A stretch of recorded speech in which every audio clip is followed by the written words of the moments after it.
Hello pa mga boss. Ngayong araw na ito mag-unboxing po muna tayo mga bossing ko dahil ang dami na dumating dito mga bossing. Habang nagpapatuyo tayo ng buhok mga bossing ko at habang magsimula na ang araw sa sobrang daming gagawin mga bossing.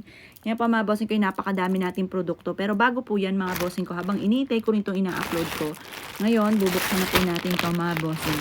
Ito pa mga bossing ko ay nagkakahalaga ng walang nakalagay mga bossing. Wala siya nakalagay. Ngayon, buksan na natin. Ito. Ito yung in-order ko mga bossing ko.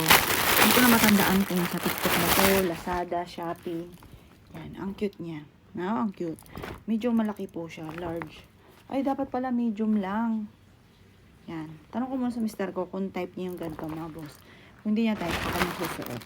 Ito naman po mga bossing ko ay nagkakahalaga ng 164 pesos. Ito po ay yan. Cute naman. Parang panay white na.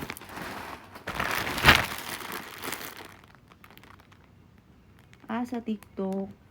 Tapos, ito naman po mga bossing ko ay nagkakahalaga ng wala na naman siyang presyo. 180. Yan, napakaliit. Ewan ko lang kung makita niyo. Kasi minsan pagka sobrang liit na, hindi ko na siya nakikita. 180 lang siya. Ay, ang ganda. Stretchable. Ay, ang mura. Kasya to sa akin. Size 32 kasi yung bewang ko. Tapos, stretchable pa po siya. Ang cute. Tapos, ito naman, nagkakahalaga ito ng 297 pesos.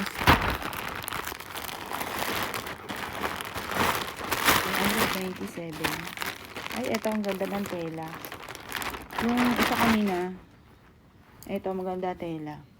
Ay, ang ganda. Yan. Ito ay large. Paano yung large na nabili ko? Dapat medium lang. Yan. Kasi medium lang ako. Mister ko large. Pero tatanungin ko din kung gusto niya. Pag ayaw niya, akin. Yan. Ito hindi maganda ang tela. Mainit ang tela nito. Tapos ang kapal pa nito. Hindi ganun kaganda. Yan. Pero cute naman yung design. Yan. Tapos ito naman,